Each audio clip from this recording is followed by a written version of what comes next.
예, 코로나가 지금 어느덧 2년째 접어들면서 우리나라에서 매일 수십만 명이 매일같이 감염되고 있는 상황입니다. 아마도 이게 이제 정점을 찍어서 앞으로 감염자가 줄어들 것으로 기대를 하고 있는데요.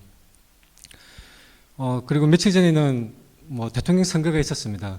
그래서 많은 의견 대립이 있었고 각양각색 다양한 그런 논쟁도 있었습니다. 그리고 기독교의 이름으로 목회자들이声明을 내고 특정 후보를 지지하거나 반대하는 그런 얘기도 있었습니다.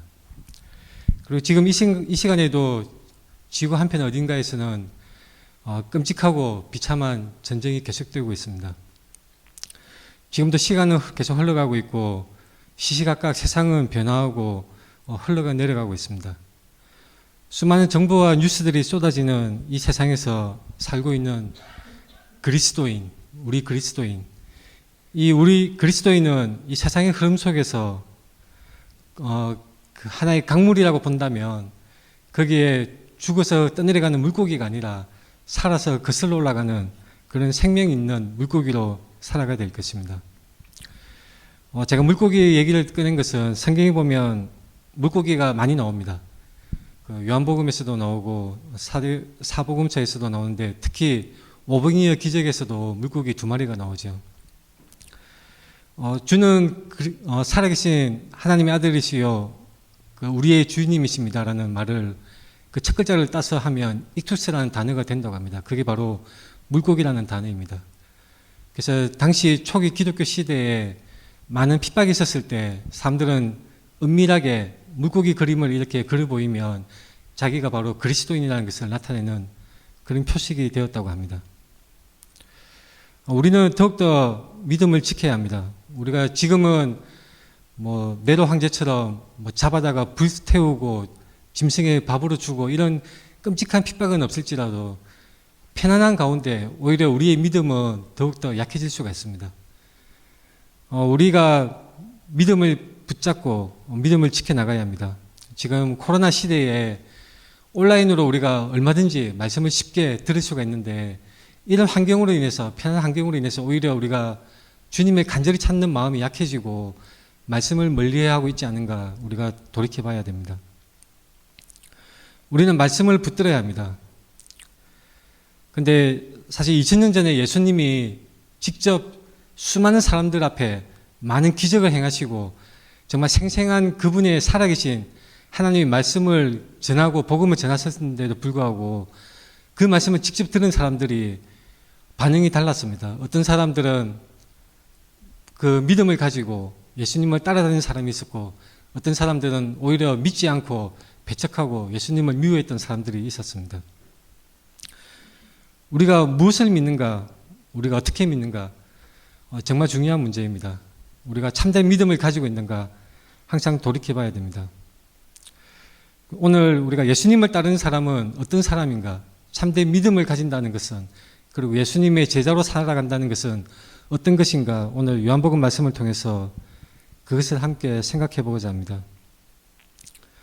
요한복음에서는 예수 그리스도를 믿는 사람들, 예수 그리스도를 따르는 사람들, 그런 사람들을 제자들이라고 많이 호칭을 하고 있습니다.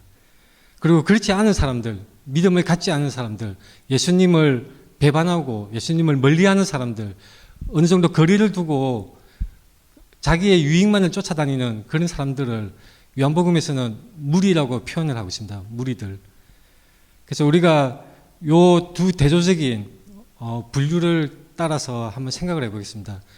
무리와 제자들, 제자들과 무리들.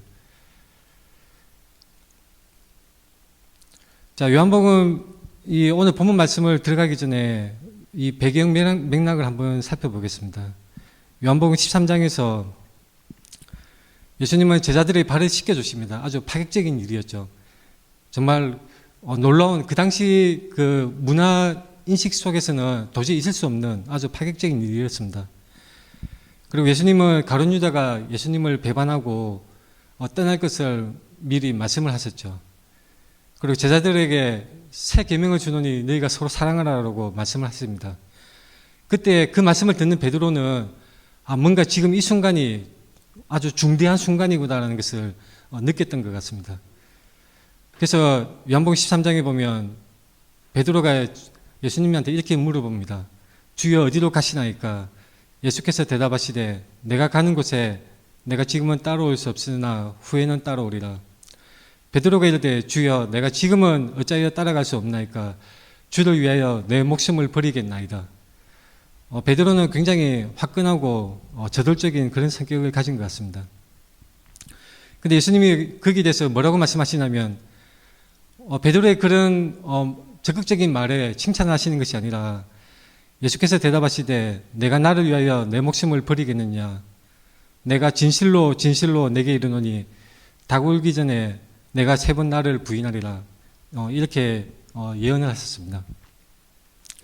그래서 그 뒤에 요한복음 18장을 말씀을 보면 예수님이 결국 사람들에게 체포되어서 끌려갔습니다. 그때 베드로가 요한과 함께 대제사장의 집들에까지 따라가게 됩니다.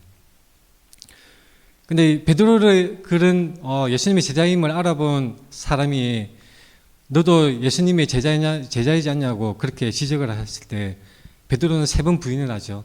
우리가 아주 잘 아는 말씀입니다.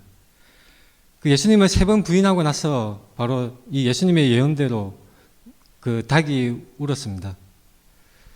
예수님은 곧 십자가에 달리셔서 죽임을 당하셨고 죽임을 당하신 지 3일 만에 부활하셨습니다.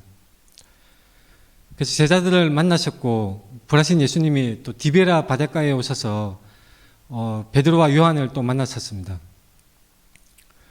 근데 이 그 베드로와 요한을 만났을 때 그 기술하는 이 요한복음 말씀을 자세히 보면 우리가 아주 많이 얘기 듣고 있기 때문에 아는 분들은 잘 알고 계실 것입니다. 요한복음 21장에서 예수님이 물고기를 준비하시고 숯불을 피우셨습니다. 숯불. 근데 이 숯불이 어떤 숯불이냐면 요한복음 18장 18절 말씀에 베드로가 그 대제사장의 집들 안에 들어갔을 때 그때도 숯불이 있었습니다. 요한복음 18장 18절 말씀에 보면 그때가 추운 고로 전과 아래 사람들이 불을 피우고 섰었더니 베드로도 함께 섰었더라. 여기 우리말 성경에는 그냥 불이라고 표현되고 있는데 이 불이라고 나온 단어가 안테라키안 그 숯불이라는 의미입니다. 이것과 동일한 그 단어가 바로 요한복음 21장 9절 말씀에 예수님이 그 생선을 준비할 때에 숯불을 피우신 것을 볼 수가 있습니다. 육지에 올라보니 숯불이 있는데 그 위에 생선이 놓였고 떡도 있더라. 예수님이 의도적으로 그렇게 하셨다고 많은 사람들이 생각을 합니다. 베드로가 예수님을 부인했던 그 순간에 그 대제사장의 뜰 안에 있던 숯불과 동일한 환경을 갖춰 놓으시고 예수님이 3번 부인했던 베드로에게 3번 질문을 하시는 것입니다. 요한복음 21장 15절에 그들이 저밥 먹은 후에 예수께서 시몬 베드로에게 이르시되 요한의 아들 시몬아 내가 이 사람들보다 나를 더 사랑하느냐 하시니 이르되 주님 그러하나이다. 내가 주님을 사랑하는 줄 주님께서 아시나이다. 이르시되 내 어린 양을 먹이라 하시고 우리가 지금 신약 성경이 기록된 이 헬라어는 잘 아시다시피 사랑이라는 단어가 하나만 있는 것이 아니라 여러 가지가 있습니다. 그 중에 아가페, 신의 사랑을 주로 표현할 때 쓰는 단어고 에로스 그런 단어도 있고 필리아, 바로 우정, 친밀한 그런 사랑을 표현할 때 사용되는 단어들이 있습니다. 그 밖에도 스토르게 이런 단어들도 있는데 필리아, 이 우정과 형제 간의 사랑 같은 친밀한 사랑, 이 사랑을 표현할 때 필리아라는 단어를 씁니다. 그런데 첫 질문에 예수님께서 베드로에게 물으실 때 이 사람들보다 나를 더 사랑하느냐, 이때는 아가페 사랑으로 물어보셨습니다. 그때 베드로가 대답하기를 필리아 사랑으로, 친밀한 그 친구와 형제 같은 그런 사랑으로 대답을 한 것을 볼 수가 있습니다.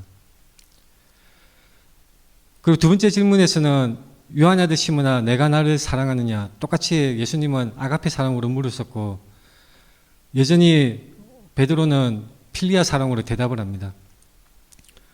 그리고 세 번째 질문에서는 예수님이 필리아 사랑으로 물어보시죠. 요한의 아들 시몬아 내가 나를 사랑하느냐 하시니 주께서 세 번째 내가 나를 사랑하느냐 하심으로 베드로가 근심하여 이르되 주님 모든 것을 아시오매 내가 주님을 사랑하는 줄을 주님께 아시나이다. 예수께서 이르시되 내 양을 먹이라. 베드로가 3번 부인했기 때문에 예수님은 3번 똑같은 환경을 베풀어 놓으시고 예수님이 나를 사랑하느냐라고 베드로에게 물으셨습니다. 베드로에게 물으실 때마다 요한의 아들 시몬아라고 부르셨습니다. 왜 그랬었을까요? 성경에서 명확한 이유는 나오지 않습니다. 예수님이 베드로에게 베드로라는 이름을 지어주셨죠. 반석이라는 이름입니다. 그 반석이라는 이름은 어쩌면 교회의 어떤 직분, 어떤 사명 같은 그런 의미가 있다고 볼 수가 있습니다. 근데 요한의 아들 시몬이라고 부르신 이유는 아마도 추측하기에 요한복음 1장 42절에 제일 처음 베드로를 예수님이 만나셨을 때 이렇게 나옵니다. 예수께로 오니 예수께서 보시고 이르시되 내가 요한의 아들 시몬이니 장차 개바라 하리라 하시니라. 이런 말씀이 있습니다. 바로 처음에 만났을 때 요한의 아들 시몬이라고 부르셨고 지금 마지막 순간에 부활하셔서 다시 나타나셔서 예수님께서 베드로에게 요한의 아들 시몬아라고 부르신 것입니다. 아마 그 호칭을 들었을 때 베드로 마음속에는 처음에 예수님을 만났던 순간부터 예수님과 함께했던 수많은 순간들이 다 주마등처럼 머릿속에 떠올랐을 수도 있습니다. 물론 예수님은 평소에 베드로를 시몬이라고 많이 부르셨습니다. 다른 마태복음이나 마가복음에 보면 시몬아 시몬아 이렇게 많이 부르신 것을 볼 수가 있습니다. 아주 친밀한 그런 호칭이라고 생각이 됩니다. 근데 예수님께서 아가페 사랑으로 2번 물으셨고 세 번째는 필리아 사랑으로 물어보셨는데 요한복음에서는 이것을 섞어서 이렇게 말씀을 하는 것을 볼 수가 있습니다. 우리가 잘 아는 요한복음 3장 16절 말씀에 하나님이 세상을 이처럼 사랑하사 독생자를 주셨으니 이는 그를 믿는 자마다 멸망하지 않고 영생을 얻게 하려 하십니다. 유명한 구절이죠. 여기서 나오는 하나님이 세상을 이처럼 사랑하사 할 때 그 사랑은 바로 아가페 사랑입니다. 그 밖에 다른 구절을 보면 요한복음 3장 35절에 아버지께서 아들을 사랑하사 만물을 다 그의 손에 주셨으니 이 사랑은 아가페 사랑입니다. 자, 근데 반대로 요한복음 5장 20절 말씀에 아버지께서 아들을 사랑하사 자기가 행하시는 것을 다 아들에게 보이시고 또 그보다 더 큰 일을 보이사 너희로 놀랍게 여기게 하시리라. 여기서 사용된 사랑은 필리아 사랑입니다. 그 친근한 사랑, 바로 그 단어를 사용한 것을 볼 수가 있습니다. 요한복음 16장 27절 말씀도 마찬가지입니다. 이는 너희가 나를 사랑하고 또 내가 하나님께로부터 온 줄 믿었으므로 아버지께서 친히 너희를 사랑하십니다. 여기서도 마찬가지 아가페 사랑이 아니라 필리아 사랑 단어를 사용해서 말씀을 하고 있습니다. 하나님께서 우리를 친밀한 사랑으로 친구와 같은 형제와 같은 사랑으로 그렇게 사랑을 하신다는 것을 표현하고 있습니다. 여기서 요한복음 16장 27절에서 너희가 나를 사랑하고 할 때 너희는 누구를 말하는 것입니까? 바로 제자들입니다. 제자들. 아까 제가 말씀드린 대로 요한복음에서는 무리와 제자들을 대조적으로 표현을 하고 있습니다. 무리들과 제자들. 이 요한복음에서는 무리들과 제자들을 대체적으로 비교하면서 대조하면서 말씀하는데 요한복음에서는 이 무리 많은 따라다니는 사람들을 무리라고 불렀죠. 그 무리들은 예수님을 믿지 않고 거리를 두는 사람들이었습니다. 하지만 반면에 제자들은 그리스도를 믿고 따르는 사람들, 이 사람들 처음에는 12제자였지만 점점 더 숫자가 불어나서 점차 모든 믿는 사람들, 그리고 장차 앞으로 믿을 사람들까지 다 포함하여 성도들을 말하는 것입니다. 하나님의 백성들을 지칭하는 의미로 사용되고 있습니다. 요한복음 6장 2절의 말씀 보면 큰 무리가 따르니 이는 병자들에게 행하시는 표적을 보았습니다. 자, 무리들은 하나님 말씀 그리고 하나님 그 자체보다는 기적에 관심을 가졌습니다. 뭔가 자기 눈에 놀라운 것들, 막 병을 고치고 죽은 사람을 일으키고 안전뱅이를 일으키는 이런 놀라운 기적들을 보고자 한 것입니다. 마치 마술쇼를 보듯이 자기의 어떤 마음의 그런 즐거움이나 흥미거리 위주로 그렇게 예수님을 여겼다는 것을 알 수가 있습니다. 많은 무리들이 예수님을 그 당시에 따라다녔습니다. 예수님이 엄청나게 많은 이적들을 행하셨기 때문에 그냥 보면 아주 재밌었겠죠. 하지만 정작 예수님께서 하시는 말씀, 그 복음의 말씀에는 관심이 없었습니다. 그래서 예수님께서 자신에 대해서 생명의 떡이다라고 정말 중요하고 정말 참된 말씀을 들려주셨을 때 이 무리들은 다 어떻게 한 것을 우리가 알 수 있습니까? 다 떠나갔습니다. 제자들만 남고 다 떠나간 것을 볼 수가 있습니다. 요한복음 12장 18절 말씀에서도 무리가 예수를 맞으면 이 표적 행하심을 들었음이라. 이 무리들은 그냥 기적에만 관심을 가지고 있는 것입니다. 지금 현대를 살아가는 우리도 예수님, 참으로 하나님께서 성경 말씀을 통해서 우리에게 무엇을 원하시는지, 하나님이 어떤 분이신지 그런데 관심 없는 사람들이 있습니다. 그저 막 장풍을 쏘고 뭐 성령받으라 하면 사람들이 우르르 쓰러지고 막 병을 치료하는 그런 치유사역 그런 이상한 그 현장들을 쫓아다니는 사람들이 있습니다. 바로 무리들이라고 볼 수가 있는 것이죠. 우리는 어떤 현상이나 어떤 이적이나 신기한 것들, 어떤 마음에 그런 어떤 들뜨는 것들, 그런 것들을 찾아다니는 것이 아니라 오직 하나님께 집중해야 합니다. 하나님 말씀에 집중해야 하는 것입니다. 무리들은 예수님에 대해서 잘 몰랐습니다. 예수님을 알지를 못했던 것입니다. 요한복음 7장 12절 말씀에 예수에 대하여 무리 중에서 수군거림이 많아 어떤 사람은 좋은 사람이라 하며 어떤 사람은 아니라 무리를 미혹한다 하나. 이 말씀을 우리가 봐서 알 수 있다시피 무리들은 예수님을 믿지 않고 예수님 말씀대로 받아들이지 않았던 것을 알 수가 있습니다. 말씀대로 바르게 알지 못했던 것입니다.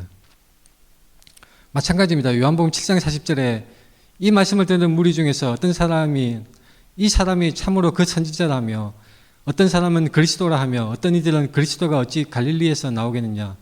성경이 이르기를 그리스도는 다윗의 씨로 또 다윗이 살던 마을 베들레헴에서 나오리라 하지 아니하였느냐 하며 예수로 말미암아 무리 중에서 쟁론이 되니 이 무리들은 예수님을 하나님 말씀대로 받아들이지 못하고 하나님 말씀대로 알지 못했기 때문에 의견이 분분했던 것입니다. 쟁론이 일었습니다. 지금도 어떤 사람들은 예수님을 하나님의 아들, 성자 하나님으로 믿는 것이 아니라 그저 도덕적인 가르침을 폈던 4대 성인 중에 한 사람으로 그렇게 여기는 사람들이 있습니다. 그리고 이단 여호와의 증인들은 예수 그리스도를 창조주 하나님으로 여기는 것이 아니라 피조물로 여기고 있습니다. 아주 성경과 반대되는 잘못된 해석이죠. 이슬람교에서도 예수 그리스도의 신성을 부정하고 그를 선지자로만 생각합니다.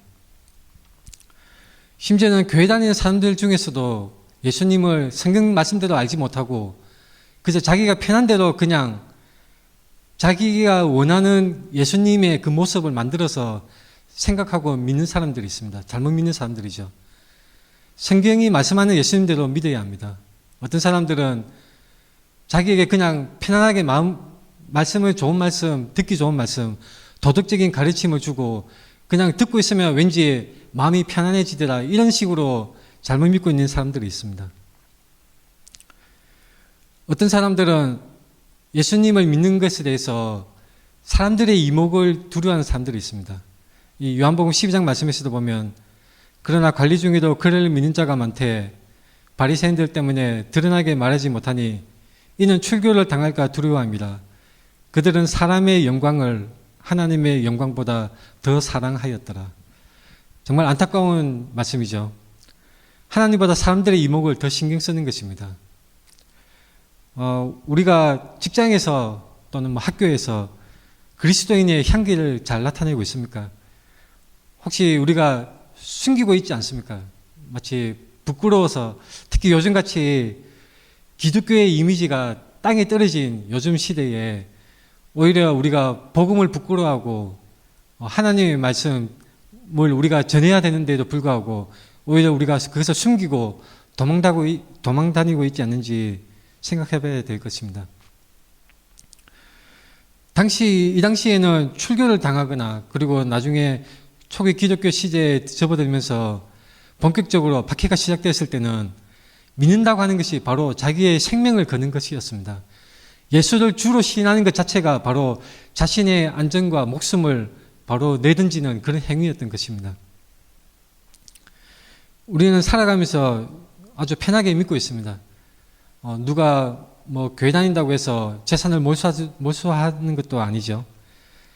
하지만 이런 속에서도 우리는 더욱더 경각심을 가지고 우리의 이 소중한 믿음이 바르게 되고 있는지를 잘 체크하고 확인해 봐야 됩니다.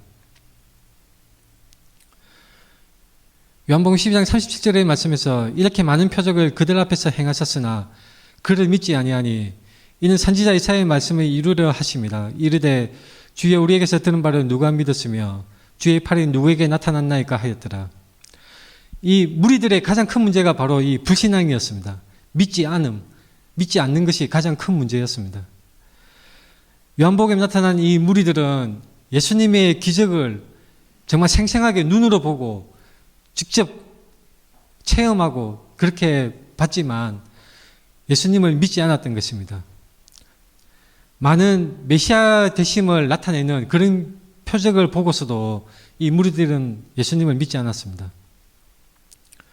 이 무리들은 분열되고 예수님에 대해서 쟁론하고 그것에 대해서 믿지 않고 배척하고 의견이 분분했는데, 그러면 그 반면에 제자들은 어떠했을까요?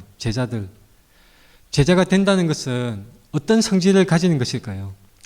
제자가 되는 것에 대해서 하나님께서는 어떻게 말씀을 하십니까?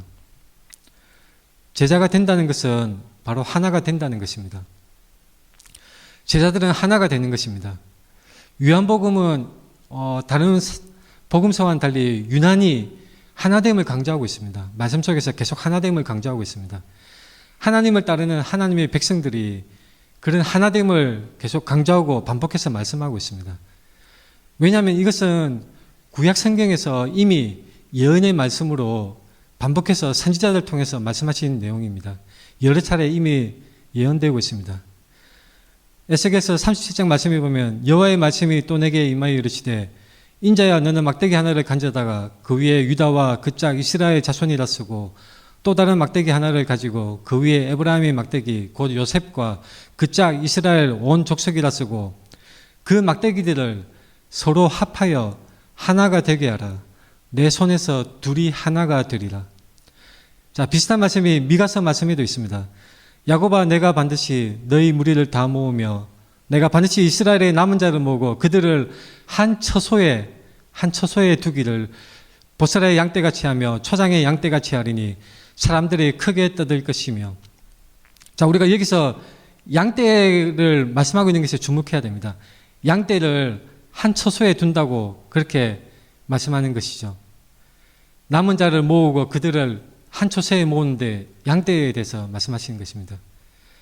자, 호세아 말씀에서도 이렇게 말씀합니다. 이에 유다 자손과 이스라엘 자손이 함께 모여 한 우두머리를 세우고 그 땅에서부터 올라오리니 이스라엘의 날이 클 것이미로다. 저는 옛날에 이 부분을 읽을 때 이스라엘이 오타인 줄 알았습니다. 근데 오타가 아니라 이스라엘의 오타가 아니라 이스라엘은 어떤 말씀이냐면 호세아 1장 4절에서 나오는 말씀인데 하나님께서 흩으신다는 뜻입니다. 하나님께서 심판과 저주로 흩으신다는 말씀입니다. 근데 그 동일한 말씀이 이 11절 말씀에서는 또 상반되는 의미를 가지고 있는데 바로 뿌리신다. 하나님께서 심으신다는 그런 의미를 가지고 있는데 11절 말씀에서는 그 의미로 말씀하는 것입니다. 바로 이스라엘 민족을 저주에서 축복으로, 심판에서 언약의 성취로 회복을 할 것을 그렇게 말씀하는 것입니다. 이스라엘이 당했던 아수르의 행포 속에서 이제 벗어나서 하나님 사랑과 그런 구원의 역사하심을 통해서 마침내 하나님의 백성들이 승리의 날을 맞이하게 될 것이라고 예언하는 말씀입니다. 결국 이것은 완전히 성취되는데 바로 우리가 알다시피 예수 그리스도에 의해서 완전히 성취됩니다. 하나님 나라와 그의 백성들에 대해서 예언한 이 말씀이 예수님에 의해서 성취가 되는 것입니다. 이사야 말씀에서도 비슷한 말씀이 있습니다. 열방 중에서 피난한 자들아 너희는 모여 오라 함께 가까이 나오라. 나무 우상을 가지고 다니며 구원하지 못하는 신에게 기도하는 자들은 무지한 자들이니라. 자, 우리가 앞서 읽었던 에스겔, 미가서, 이사야, 호세아 이 구절들은 모두 다 영화로운 솔로몬 왕국의 그런 통일왕국 시대 이후에 남과 북으로 나뉘어져서 찢어지고 결국은 다 망하게 됐었죠. 망하게 된 다음에 이 추방당한 이후에 미래의 소망을 말씀하는 것입니다. 하나님께서 그의 백성을 흩으셨지만 결국은 한 대로 다 모으셔서 이스라엘 땅으로 돌아오게 하시고 그 백성을 다시 모으실 것이라고 예언하는 말씀입니다. 이 함께 하나가 된다는 것은 바로 언약에 따라서 다윗의 후손으로부터 메시아 그리스도가 나오셔서 그의 통치 아래 이스라엘을 회복하시고 하나로 통일하고 하나님을 위하여 하나 된 하나님의 백성으로 그렇게 통치하실 것을 말씀하는 것입니다. 이사야 56장 8절 말씀에 이스라엘의 쫓겨난 자를 모으시는 주 여호와가 말하노니 내가 이미 모은 백성 외에 또 모아 그에게 속하게 하리라 하셨느니라. 자, 이사야 이 말씀에 자세히 보십시오. 내가 이미 모은 백성 외에 또 모은다는 말씀입니다. 이스라엘 민족 외에 이방 민족의 많은 사람들을 또 모은다는 약속의 말씀인 것입니다. 자, 이것이 어떻게 이루어지는 것이 우리가 볼 수 있습니까? 요한복음 10장 말씀에서 분명하게 볼 수 있습니다. 또 이 우리의 들지 아니한 다른 양들이 내게 있어 내가 인도하여야 할 테니 그들도 내 음성을 듣고 한 무리가 되어 한 목자에게 있으리라. 자, 나와 아버지는 하나이니라 하신데 또 그 민족만 유의할 뿐 아니라 흩어진 하나님의 자녀를 모아 하나가 되게 하기 위하여 죽으실 것을 미리 말함이니라. 자, 하나됨을 계속해서 강조하는 말씀인데 이 말씀은 갑자기 신약에서 튀어나온 것이 아니라 바로 구약에서부터 많은 선지자들이 예언했던 그 말씀들이 결국은 하나도 남김없이 다 이루어지는 것입니다. 예수 그리스도로 말미암아 성취되고 이루어지는 것을 요한복음이 분명하게 밝히고 있는 것입니다. 우리는 그리스도의 제자로서 살아가야 됩니다. 우리는 그리스도인으로서 바로 예수님의 제자들입니다. 우리는 하나됨을 이루어 가야 됩니다. 하나됨. 복음 안에서 모든 인종, 모든 국가, 어떠한 문화들을 다 초월해서 우리는 복음 안에서 평등하고 복음 안에서 한 형제로 하나됨을 이루어가야 되는 것입니다. 요한복음 17장 말씀에서는 아버지께서 내 안에 내가 아버지 안에 있는 것 같이 그들도 다 하나가 되어 우리 안에 있게 하사 세상으로 아버지께서 나를 보내신 것을 믿게 하옵소서. 내게 주신 영광을 내가 그들에게 주었사오니 이는 우리가 하나 된 것 같이 그들도 하나가 되게 하려 함이니이다. 곧 내가 그들 안에 있고 아버지께서 내 안에 계시어 그들로 온전함을 이루어 하나가 되게 하려 함은 아버지께서 나를 보내신 것과 또 나를 사랑하신 같이 그들도 사랑하신 것을 세상으로 알게 하려 함이로소이다. 하나님께서 어떠하신 것 같이 우리가 어떻게 돼야 된다. 이런 패턴의 말씀은 여러 군데 예수님께서 말씀하십니다. 하나님께서 어떠하니까 너희들도 어떠해야 된다. 예를 들면 요한복음 13장 34절 말씀에 새 계명을 너희에게 주노니 서로 사랑하라. 내가 너희를 사랑한 것 같이 너희도 서로 사랑하라. 요한복음 6장 57절에서는 살아계신 아버지께서 나를 보내심에 내가 아버지로 말미암아 사는 것 같이 내가 아버지로 말미암아 사는 것 같이 나를 먹는 그 사람도 나로 말미암아 살리라. 요한복음 20장 21절 말씀에서는 예수께서 또 이르시되 너희에게 평강이 있을지어다. 아버지께서 나를 보내신 것 같이 나도 너희를 보내노라. 자, 이 비슷한 패턴은 구약에서 어떻게 볼 수 있냐면 레위기 19장 2절 말씀에서도 볼 수 있습니다. 너는 이스라엘 자손의 온 회중에게 말하여 이르라. 너희는 거룩하라. 이는 나 여호와 너희의 하나님이 거룩함이니라. 바로 하나님께서 거룩하시기 때문에 우리도 거룩해야 되고 하나님께서 사랑이시기 때문에 우리도 서로 사랑해야 하는 것입니다. 바로 우리가 하나됨을 이루어야 되는 것입니다. 하나님이 하나이신 것처럼 우리가 하나됨을 이루는 것입니다. 에베소서 4장 3절 말씀에서는 평안에 매는 줄로 성령이 하나 되게 하신 것을 힘써 지키라. 몸이 하나요 성령도 한 분이시니 이와 같이 너희가 부르심의 한 소망 안에서 부르심을 받았느니라. 계속 하나됨이 계속 강조되고 있습니다. 하나됨. 에베소서 4장 5절 말씀에 주도 한 분이시요 믿음도 하나요 침례도 하나요 하나님도 한 분이시니 곧 만유의 아버지시라. 만유 위에 계시고 만유를 통일하시고 만유 가운데 계시도다. 삼일째 하나님이 하나이신 것 같이 우리도 하나님의 자녀로서 하나님의 백성도 하나가 되어야 하는 것입니다. 왜 그렇습니까? 왜 하나님이 그러신데 왜 우리가 그렇게 돼야 됩니까? 왜냐하면 하나님은 우리의 아버지이시기 때문입니다. 당연히 자녀가 그 부모를 닮아야 되는 것입니다. 우리는 하나님을 닮아야 됩니다. 우리가 하나님의 자녀라고 하면서 엉뚱하게 미워하고 분열하고 이런 것은 우리가 하나님의 자녀인가 의심해 봐야 될 것입니다. 하나님의 자녀라면 당연히 하나님을 닮아가야 되는 것입니다. 그리고 제자가 된다는 것은 또 어떤 의미를 가지고 있습니까? 말씀 안에 거하는 것이 제자가 되는 것입니다. 말씀 안에 거해야 합니다. 요한복음 8장 12절 말씀에 예수께서 또 말씀하여 이르시되 나는 세상의 빛이니 나를 따르는 자는 어둠에 다니지 아니하고 생명의 빛을 얻으리라. 그러면 예수께서 자기를 믿은 유대인들에게 이르시되 너희가 내 말에 거하면 참으로 내 제자가 되고 진리를 알지니 진리가 너희를 자유롭게 하리라. 말씀이 기준인 것입니다. 말씀이 바로 참된 우리의 기준이고 우리의 유일한 길인 것입니다. 우리는 항상 말씀 안에 머물러야 합니다. 신학자, 종교개혁자 존 칼빈이 말한 것 같습니다. 성경이 가는 데까지 우리는 가고 성경이 멈추는 곳에서 우리는 멈춘다. 정말 멋진 말이죠. 마치 이 말을 들을 때 우리는 이것을 연상할 수 있습니다. 출애굽기에서 출애굽을 한 이스라엘 백성들이 광야길을 행할 때에 구름 기둥과 불 기둥으로 그 이스라엘 민족을 인도하신 것처럼 바로 하나님의 말씀이 우리를 인도하시는 것입니다. 하나님의 말씀이 우리의 길을 비추어 주시고 우리의 기준이 되시고 우리의 반석이 되는 것입니다.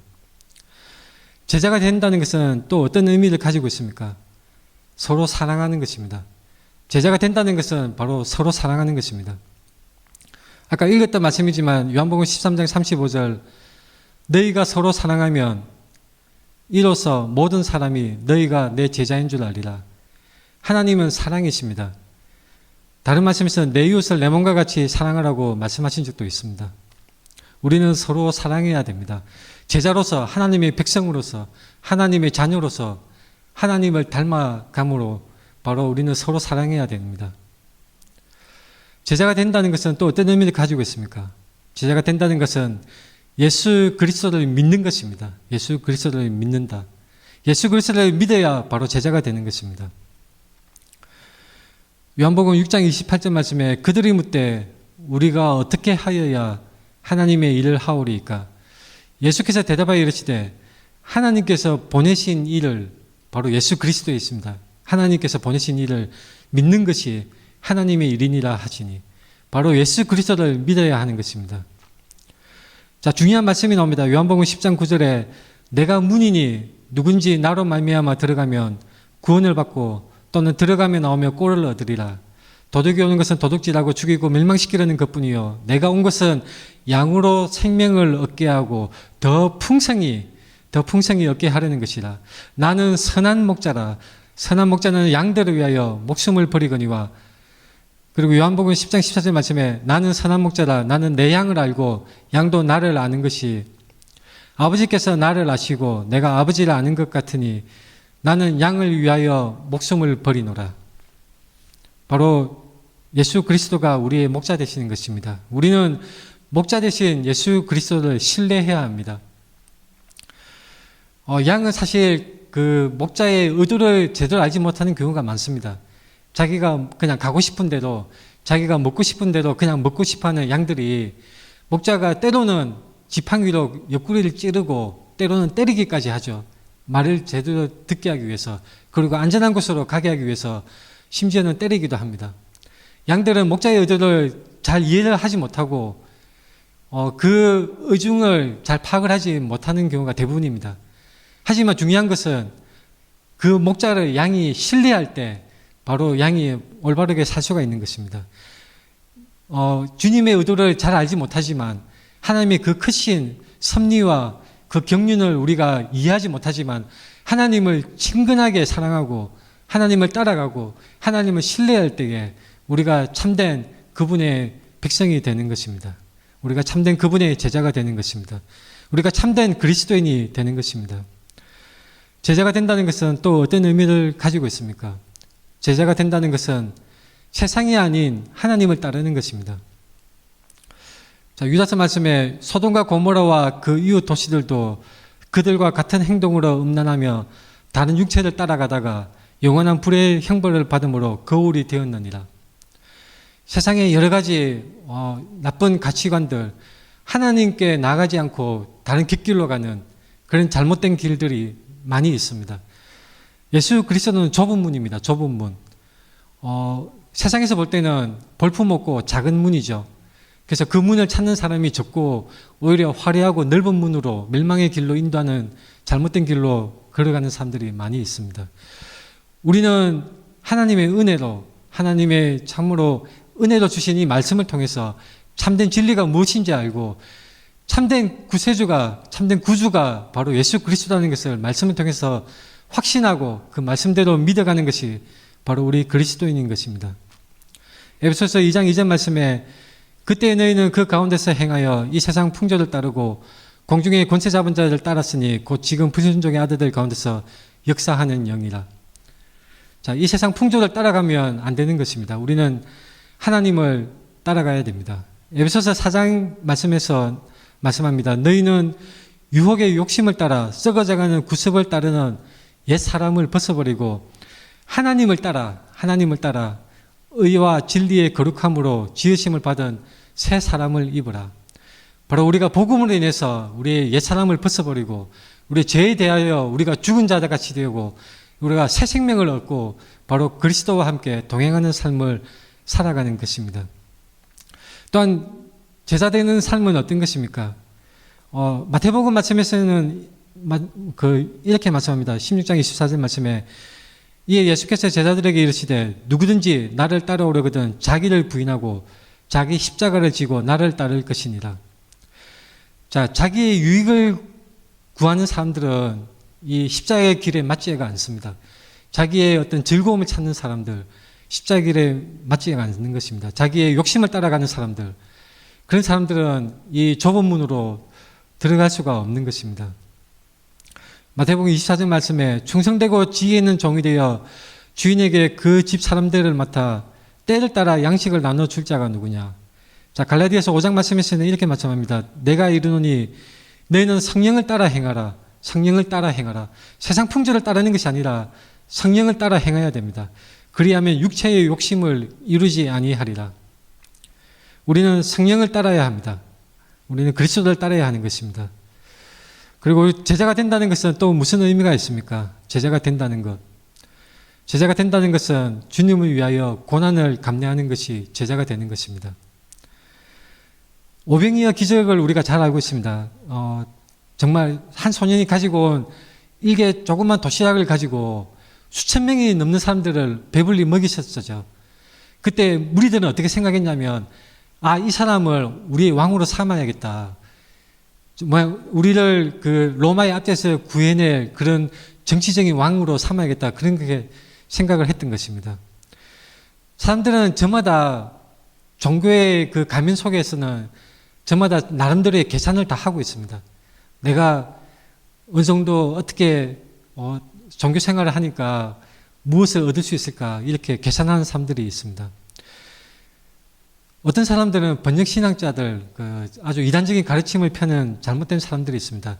예수님을 믿으면 부자가 되고 엄청나게 잘 산다, 3대에 걸쳐서 엄청나게 부자가 된다 이렇게 말을 하는 사람들이 있죠. 정말 성경에서 그렇게 말씀하실까요? 성경에서는 고난을 말씀합니다. 고난.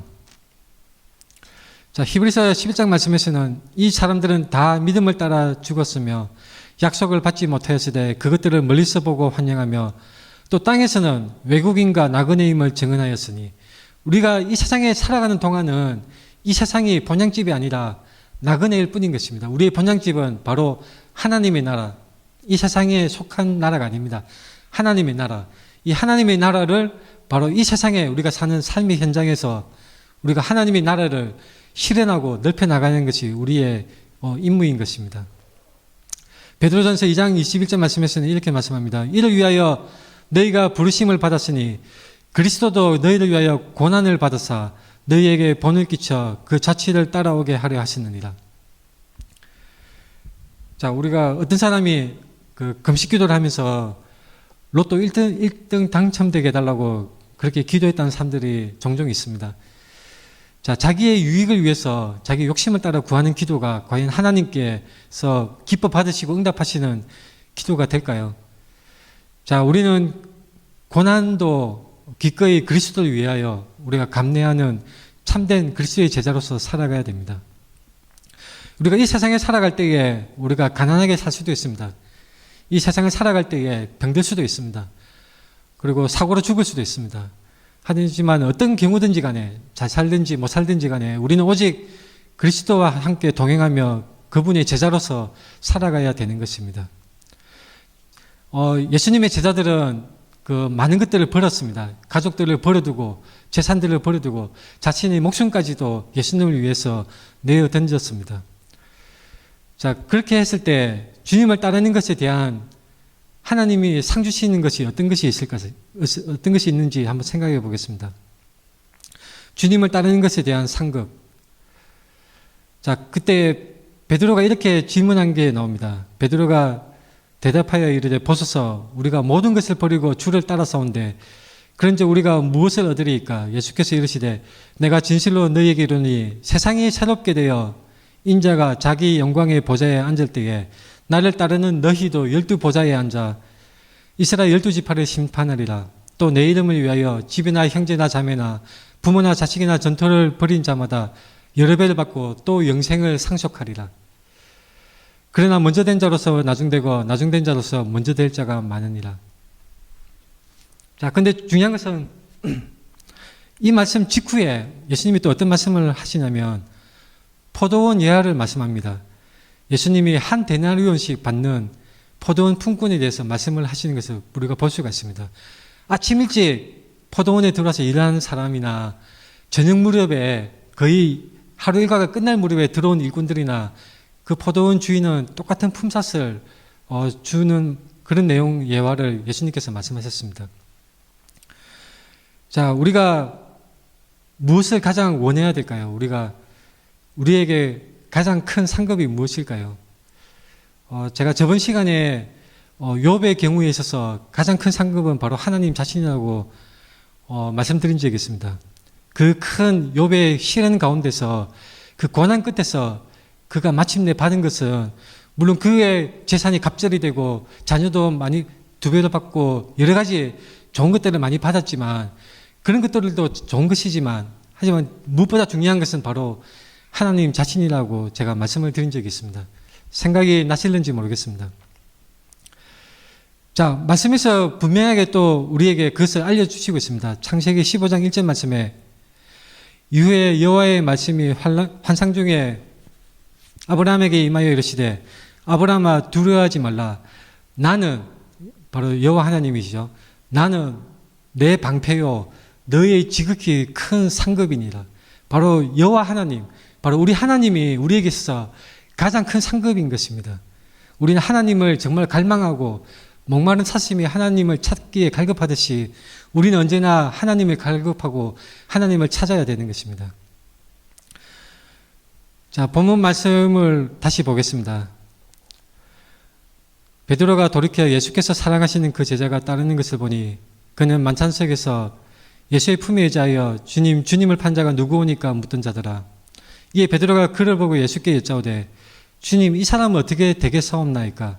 예수께서 이르시되 내가 올 때까지 그를 못물게 하고자 할지라도 내게 무슨 상관이냐? 너는 나를 따르라 하시더라. 자, 베드로는 이 요한에 대해서 물어본 것이죠. 자기가 순교당할 것을 듣고 호기심을 가진 것입니다. 사람은 남과 남을 비교하기 쉬운 그런 습성을 가지고 있는 것 같습니다. 하나님께 속한 일과 우리에게 주어진 일이 있다고 성경은 말씀합니다. 제가 저번 시간에 언젠가 한번 하나님의 인도하심에 대해서 말씀을 드릴 때에 자세하게 우리가 나눈 적이 있습니다. 바로 신명기 29장 29절 말씀에 감춰진 일이 있고 우리에게 나타난 일이 있다고 말씀을 합니다. 우리 사람은 미래를 알 수 없을 뿐더러 미래를 바꾸시는 능력도 지혜도 우리에게 없습니다. 전도서 7장 14절 말씀에 장래일을 능히 헤아려 알지 못하게 하셨다고 말씀합니다. 전도서 8장 7절 말씀에서도 사람이 장래일을 알지 못한다고 말씀합니다. 예수님이 오시기 전에는 하나님께서 그분의 백성들을 위해서 선지자를 통하거나 우린과 두밈을 통해서 그분의 뜻을 알려주셨습니다. 장래일을 말씀을 하시기도 했습니다. 하지만 성경이 완성된 이후로는 성경을 통하여 말씀하시고 하나님의 뜻을 우리에게 알려주신 것입니다. 장래에 대해서 우리 인간들은 굉장히 궁금해합니다. 그래서 기도를 할 때도 있죠. 어느 경로로 가야 될 것인지 알려달라고 기도하는 경우도 있습니다. 하지만 성경에서는 우리에게 필요한 말씀, 우리에게 주어진 지식은 바로 성경에서 온전하게 주어진 것을 알 수가 있습니다. 자, 그 성경이 우리의 미래에 대해서 또 확실하게 예언하는 말씀이 있습니다. 100% 일어날 미래입니다. 성경이 우리에게 확실하게 말씀하는 것. 그 미래는, 성경에서 말씀하는 그 미래는 누구도 피할 수 없고 반드시 이루어지는 하나님의 예언의 말씀인 것입니다. 그것은 어떤 말씀입니까? 바로 모든 사람은 죽는다는 것입니다. 히브리서 9장 27절 말씀에 한 번 죽는 것은 사람에게 정해진 것이요 그 후에는 심판이 있으리니. 자, 우리는 언젠가는 모두 다 죽습니다. 이것은 피할 수 없는 하나님이 성경에서 말씀하신 진리의 말씀입니다. 그리고 그 후에는 심판이 있다고 말씀하는 것입니다. 또한 성경에서는 예수님께서 재림하실 것을 말씀하고 있습니다. 심판주로서 다시 오실 것을 말씀하고 있습니다. 우리가 미래에 대해서 불안해합니까? 지금 코로나 사태가 언제 끝날지, 그리고 이 러시아 전쟁이 어떻게 될지 정말 불안해할 수도 있습니다. 우리가 미래에 대해서 불안해하지만 이 미래에 대해서 알고 싶어하는 것보다는 바로 지금 이 순간 우리는 하나님께 매여달리고 하나님을 신뢰하고 하나님을 의지해야 합니다. 무슨 일이 벌어지든지 간에 우리는 하나님께 의지하고 그분께 온전히 맡김으로써 바로 하나님께서 우리와 함께 하시는 것입니다. 끝으로 로마서 8장 28절 말씀을 읽어드리고 말씀을 마치겠습니다. 우리가 알거니와 하나님을 사랑하는 자 곧 그의 뜻대로 부르심을 입은 자들에게는 모든 것이 합력하여 선을 이루느니라. 아멘. 기도하겠습니다.